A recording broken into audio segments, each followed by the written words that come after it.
Alright, so I'm here to make another video, but everybody else has cool intros. I don't know how to make cool intros, so I'm gonna start my intro with one of my favorite songs.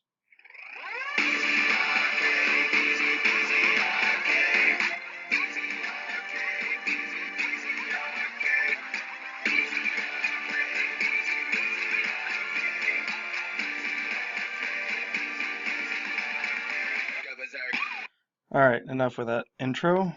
Now let's go to what I actually came here to do. So today I was on the phone with Polar Cruises, and I recorded the phone call with her permission, I might add. And anyway, so I'm just gonna play you the phone call that I had with this wonderful lady, and you guys can just sit and listen.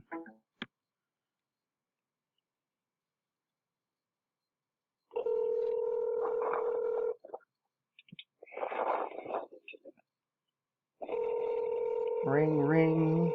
Alright, I'm on their website. This is the phone number I called.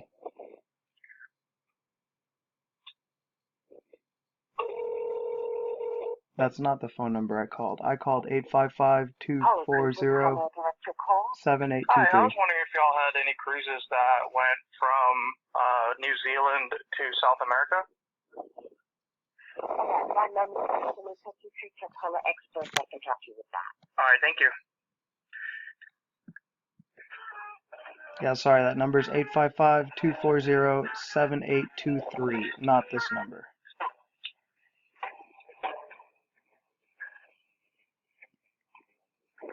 Karen, how can I help you? Hi, my name is Edric. I was just wondering if you had any cruises from New Zealand to South America along the Antarctic coast. The Ross Sea trips are the ones that go from either New Zealand or Australia, and they're really long. They're like 20-something days. Hang on a second. Sure. I did also want to let you. I did also. Are you on our ship page? I'm sorry. Yeah. Are you on our ship page right now? No, I am not. I'm walking outside. It's kind of cold though. Might go walk back inside. I did also want to know if it would be okay. I record most of my phone calls. Do you mind if I record this one? I have no problem with you. Okay. Thank you. So it's a 30-day trip. It doesn't go to the main part of Antarctica. It goes to the Ross Sea. And if you're on our website, you can look at the Spirit of Enderby. It's one of the ships that does that. So it begins in Invercargill, New Zealand. Okay. And then disembarkation, and it's Invercargill. So the Port of Bluff is where Invercargill is. So it doesn't do a classic part of Antarctica. It does a very remote region. There's no guarantee that you're going to get in to any of the sites because it's conditions dependent, and the ship doesn't have helicopters, so it's very much ice dependent on the ability to do Antarctica. So it's the Ross Sea portion of Antarctica that you'd be doing. It's not the regular peninsula region. So it's very, very long to get there. Yeah. And you said it takes about 30. You said it takes about 30 days. It's a 30-day trip. Yep, 30-day trip. So you're looking at the name of the trip. There's one 30 days and one 35. Okay. So January 11th to February 9th, 2017. That's called In the Wake of Scott Shackleton. And then the other one is Ross Sea and Antarctic Cruising, and that's February 9th to March 15th, and that one's 35 days. Okay. And that one's Invercargill, and then it ends in Christchurch. Okay, and is all this information on your website?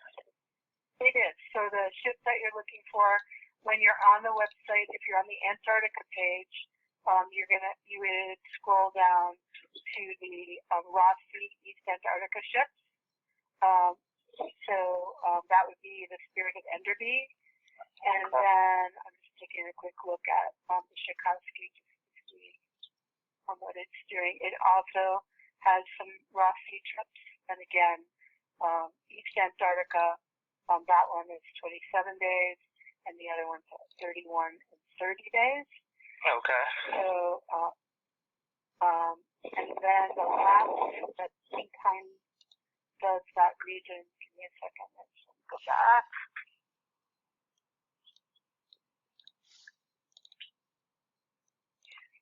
So Antarctica, that's only, okay, that's not available yet. And then the last ship that sometimes does the region is the Ortelius, and that's up in the expedition ship category. Okay. And so they are doing for 2017 Ross Sea, both east and west, 33 and 31 days. Okay. They do have helicopters on board, but again, the ship doesn't have power through ice, so they have to be close enough to land to be able to operate the helicopters. Okay. And are there maps online as to where they might sail to, or do you just not know that? Yeah, if you click on the date of the trip, Okay. that will bring up the itinerary, and if you scroll to the bottom of the itinerary, it will give you a map, a general All right. map. All right. Well, thank you very much. Well, All right, that was a very interesting conversation, and she led me to this page right here, where we can obviously see here we're leaving in Argentina, going south, and then going along the Antarctic coast and ending up here in New Zealand. Now, if you go down here and look at the prices, now you tell me if someone comes up here and pays $25,000 and does not get to experience this, do you think this company would be in business? If they faked this somehow, does this company be in existence? I simply don't think so. I think they are legitimately leaving Argentina, traveling along Antarctica, and ending up in here in New Zealand. If you think the deception is that great that they are somehow deceiving people who spend this kind of money on it, I don't think there's help for you. I really don't. Just I've had some people say that ships travel, you can't trust the speed that ships travel.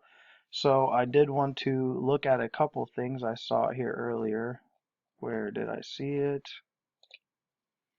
Right here, top speed of this ship is 14 knots. So about 16 miles an hour. 12 knots is its regular speed, top speed of 16 miles an hour. That's about 14.5 miles an hour.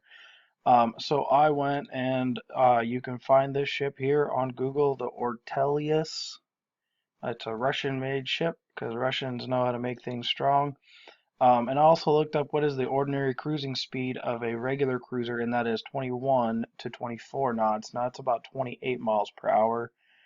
And that's what a regular cruise ship travels at. Now, I did pull up this map right here. Now, if it takes a cruise ship that travels almost twice as fast as our Ortelius, if it takes them between, I guess I might have closed that. Let me type it up real quick. Look at that. Already typed in. It takes on average from 4 to 7 days for most ships to cross the Atlantic. So let's go with 4 days. So it takes a ship 4 days that travels twice as fast, almost twice as fast as the Ortelius to travel from here to here. But yet a ship that moves half that speed travels from here all the way there, all the way to there. And to make that even worse, if you click here on this 33-day trip, and you look at the itinerary, they embark, they are at sea, they stop and look at penguins or whales or whatever it is you look at whenever you go down to the South Pole. You stop and look at the ice because ice floats, and I guess that makes them excited. But really, you can call. I really feel bad for them now because I'm going to post this and they're probably going to get a million phone calls. But please if you don't believe me, here's the website, Polar Cruises. Search it, and try to see how this fits the flat Earth map. I just don't think it does. But if you think the deception is so great that boat captains are over here lying to you, and they're all keeping that secret. It just won't. I can't wrap my head around that deception. So anyway, there's the thing, and I guess I'm going to end with my song because everybody needs to end a song like this.